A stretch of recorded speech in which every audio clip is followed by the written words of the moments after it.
अगर आपने अभी तक द ब्लैंक पेज ऑफिशियल को सब्सक्राइब नहीं किया तो सब्सक्राइब ज़रूर कर लीजिएगा और बेल आइकन को प्रेस करिएगा ताकि आपको हमारा हर नया जो एपिसोड है उसका नोटिफिकेशन मिलता रहे। चाइनीज़ फॉरेन मिनिस्टर पाकिस्तान आए हुए थे, जहां उन्होंने मुस्लिम वर्ल्ड के कई फॉरेन मिनिस्टर्स और उनके इम्पोर्टेंट जो शख्सियात थी उनसे मुलाकातें की OIC के इजलास के साइड लाइन्स पर।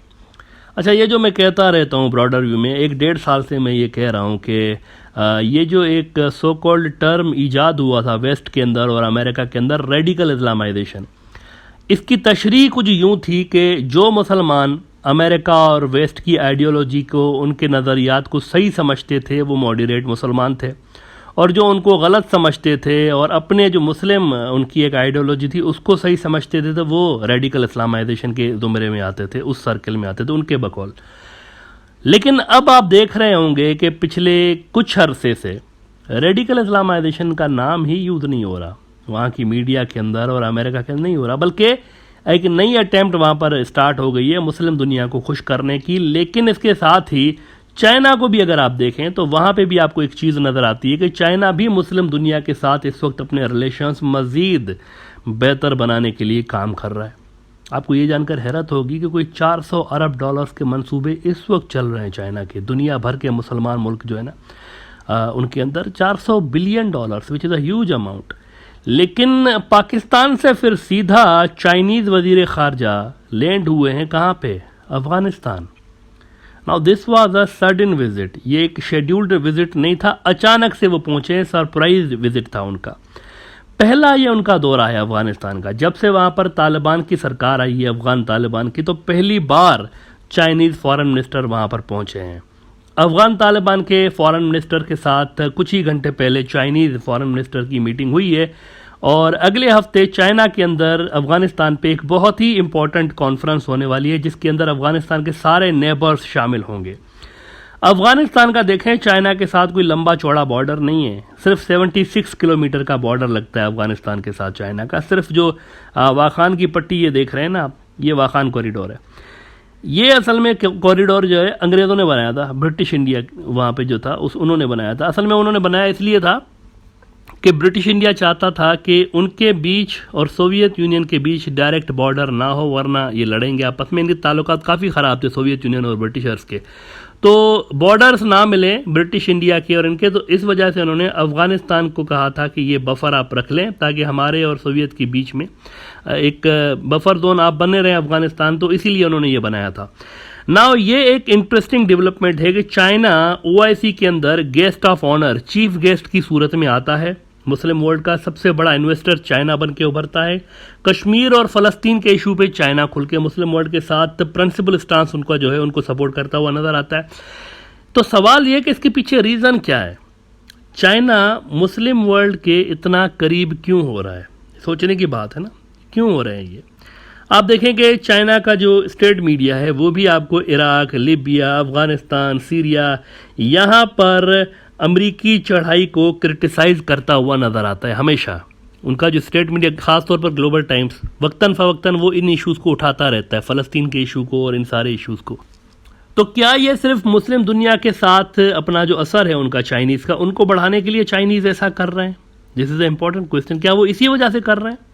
नहीं, सिर्फ ये फैक्टर नहीं है, एक और दूसरा बहुत बड़ा फैक्टर है। चाइना के लिए, अपने लिए उनकी मजबूरी है, उनकी अपनी मजबूरी है कि मुस्लिम वर्ल्ड के अंदर उनका इमेज अच्छा हो, ये उनकी खुद की मजबूरी है। कैसे? देखें, चाइना का ये जो इलाका आप देख रहे हैं ना, जो कि मुस्लिम वर्ल्ड से घिरा हुआ है एक तरह से, इसको कहते हैं जिंगजियांग। इसके बारे में मैं यहाँ पर ब्रॉडर व्यू में बात करता रहता हूँ। ये जिंगजियांग का इलाका है। इसके पड़ोसी देखें कौन कौन से हैं? पाकिस्तान, अफ़गानिस्तान और सेंट्रल एशिया के मुसलमान मेजॉरिटी के जो इलाके हैं ये सारे। ये जो सेंट्रल एशिया के मुसलमान मेजॉरिटी जो इलाके हैं ना, ये पहले सोवियत यूनियन का हिस्सा हुआ करते थे। फिर मज़हब के नाम पे ये जो अफ़गान वार हुई थी उसके बाद ये इलाके अलग हो गए सोवियत यूनियन से।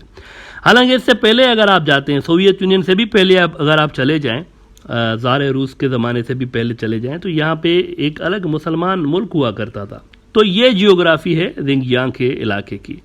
और ये जो चाइना का जिंगजियांग का इलाका है, एरिया के एतबार से तो आप देख रहे हैं कि कितना बड़ा है, लेकिन इसकी आबादी सिर्फ 3 करोड़ के लगभग है और इन 3 करोड़ में जो अक्सर हैं वो मुसलमान हैं। चाइनीज मुसलमान। अब जैसे तिब्बत के अंदर CIA वाले, कल मैंने एपिसोड में बताया था ना कि जैसे तिब्बत के अंदर CIA वाले दलाई लामा की शक्ल में मजहबी कार्ड खेल सकते हैं, और उन्होंने खेला भी हुआ है। पहले एक नाकाम बगावत की अटैम्प्ट वो तिब्बत में करवा चुके हैं। CIA वाले असल में तिब्बत को अलग मुल्क बनाने के चक्कर में थे, वो बगावत उन्होंने करवाई। इंडिया भी उनके साथ मिला हुआ था नेहरू के ज़माने में। तो तिब्बत तो अलग मुल्क नहीं हुआ, इंडिया अपना अक्साई चिन्ह गंवा बैठा उल्टा।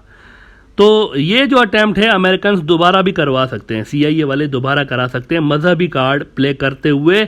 वैसे ही वो जिंगजियांग के अंदर भी मजहबी कार्ड प्ले करवा सकते हैं। कैसे? वो इस तरह के पिछले कोई 60-70 साल से इस जिंगजियांग के अंदर एक मुस्लिम सेपरेटिस्ट मूवमेंट मौजूद है जिसे कहते हैं ईस्ट तुर्किस्तान मूवमेंट, जिसकी वाशिंगटन DC के अंदर एक गवर्नमेंट इन एग्जाइल पहले से ही बनी हुई है जिंगजियांग की। ठीक उसी तरह जिस तरह इंडिया के अंदर धर्मशाला जो इंडिया का इलाका है उसके अंदर तिब्बत की एक गवर्नमेंट इन एग्जाइल CIA ने बनाई हुई है।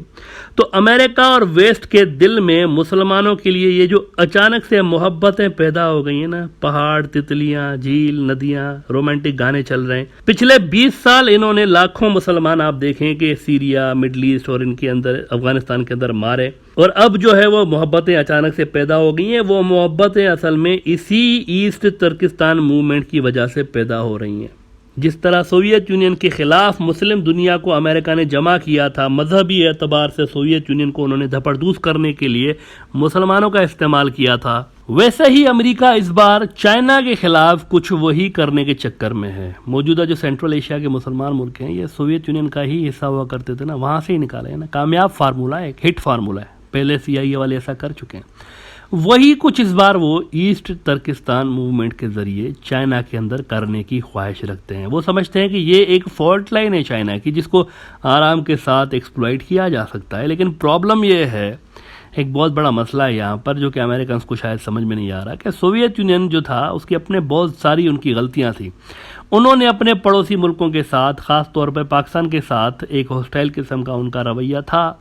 ऊपर से सोवियत यूनियन जो थे वो घुस के आ गए थे अफगानिस्तान के अंदर। हालांकि उनकी जो पपेट सरकार थी वो अफगानिस्तान में पहले से ही मौजूद थी, मतलब जो सरकार थी इनके घुस के आने से पहले वो इन्हीं के छप्पर छांव के नीचे चलती थी, लेकिन फिर भी ये घुस के आ गए थे। इसका मतलब सिर्फ एक ही था कि इनको अगला जो इनका टारगेट था वो पाकिस्तान हो सकता था, क्योंकि इनका ये जो सारा इलाका है ना, बहुत बड़ा इलाका है, ये लैंड लॉक्ड है सारा का सारा। अगर इनको पोर्ट चाहिए तो वो बहुत ज़्यादा लंबा चक्कर काट के इनको घूम के आना पड़ता था पोर्ट तक।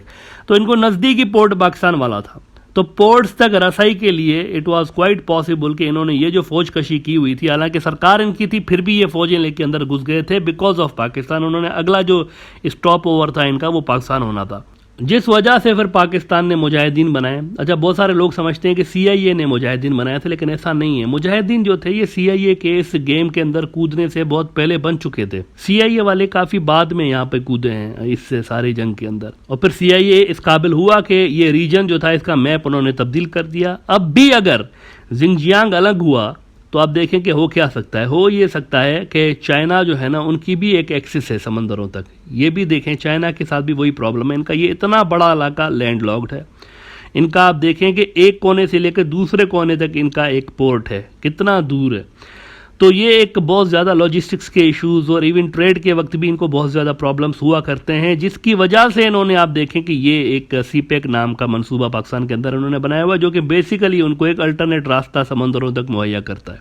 तो अमेरिकन समझते हैं कि अगर जिंगजियांग अलग हुआ तो चाइना की यहाँ जो समंदरों तक एक्सेस है वो भी कट जाएगी, और पूरा जो ये रीजन है सेंट्रल एशिया का, तो यहाँ से वो डिस्कनेक्ट हो सकते हैं पूरे रीजन के साथ।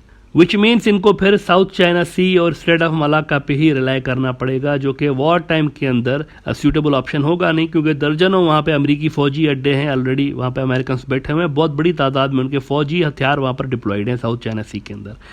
अब इशू ये है कि ना पाकिस्तान एंटी चाइना है, ना अफगानिस्तान एंटी चाइना है, ना सेंट्रल एशिया एंटी चाइना है। सोवियत यूनियन की तो गलतियों से चाइना ने सबक सीखा हुआ है ना, उन्होंने सारे मुस्लिम वर्ल्ड के साथ आप देखें, ख़ास तौर पर इन अपने पड़ोसियों के साथ बड़े ज़बरदस्त रिलेशंस रखे हुए हैं चाइनीज़ ने। अलबत्ता अमेरिका की ये जो अटैम्प्ट है ना कि चाइना को मुस्लिम वर्ल्ड में गंदा किया जाए, इसको काउंटर करने के लिए मज़ीद ज़रूरी हो गया है चाइना के लिए कि वो मुस्लिम वर्ल्ड के साथ अपने रिलेशंस मज़ीद बेहतर करे। तो उनकी ख़ुद की मजबूरी है। मौजूदा जो सिनारियो है उसमें कम से कम नज़र नहीं आ रहा कि यूएस जो है ये चाइना के ख़िलाफ़ मुस्लिम वर्ल्ड को इकट्ठा कर पाएगा पहले की तरह, जैसे उन्होंने सोवियत यूनियन के ख़िलाफ़ किया था, क्योंकि इसका अपना जो इमेज है ना अमेरिका का, वो काफ़ी ख़राब है इस वक्त। मुसलमानों के नज़दीक इनका जो इमेज है बहुत ज़्यादा डाउन हुआ पड़ा है। इतने मुसलमान इन्होंने हालिया 20 सालों में मारे हुए हैं, बल्कि बहुत सारे मुसलमान मुल्क तो ऐसे हैं, मिसाल के तौर पर ईरान, वो तो इनको इबलीस कहता है, वो सबसे बड़ा शैतान वो कहते हैं, है ही सबसे बड़ा शैतान ये दुनिया का, इबलीस कहते हैं इनको, अमेरिका को। लिहाजा अमेरिका के लिए भी ज़रूरी हो गया है कि मुस्लिम वर्ल्ड में अपना इतना जो ख़राब इमेज हो गया है इनका, ये कुछ बेहतर बनाए। देखें, एंटी इस्लामोफोबिया बिल लेके आ गए अपने मुल्क के अंदर, यूएन के अंदर भी जब इस्लामोफोबिया का बिल आया, अभी जो हालिया 15 मार्च इन्होंने दुनिया भर के अंदर इस्लामोफोबिया के ख़िलाफ़ एक दिन मनाया जाएगा, अमेरिका ने सपोर्ट किया है इसको। अपने मुल्क के अंदर भी वो इस तरह का बिल लेकर आ गए हैं पहले से ही। अब आप देखें 2-4 रोज़ पहले इन्होंने रोहिंग्या किलिंग्स को जेनोसाइड करार दे दिया। ये सब क्या है? साफ तौर पे नज़र आ रहा है कि अमेरिकन अटैम्प्ट कर रहे हैं अपनी जो गिरी हुई इमेज है उसको बेहतर बनाने में मुस्लिम दुनिया का, और मुसलमानों को खुश करने की अटैम्प्ट कर रहे हैं। तो अब उनकी मजबूरी बेसिकली बनी हुई है कि अपने इस तबाहशुदा इमेज को मुस्लिम वर्ल्ड में बेहतर करें। चाइना की भी मजबूरी बनी हुई है कि वो इनको काउंटर करने के लिए वो भी मुस्लिम वर्ल्ड के अंदर अपने रिलेशन मज़ीद बेहतर बनाएं, ताकि अमेरिका जो स्पेस चाहता है मुस्लिम वर्ल्ड के अंदर वो स्पेस उनको ना मिलने पाए। तो मुस्लिम दुनिया के अंदर देखा जाए तो अपीजमेंट की सियासत दोनों जो सुपर पावर्स हैं उनकी तरफ से शुरू हो चुकी है, और ये मुस्लिम वर्ल्ड के लिए कम से कम एक अच्छा साइन नज़र आता है आने वाले दिनों के लिए।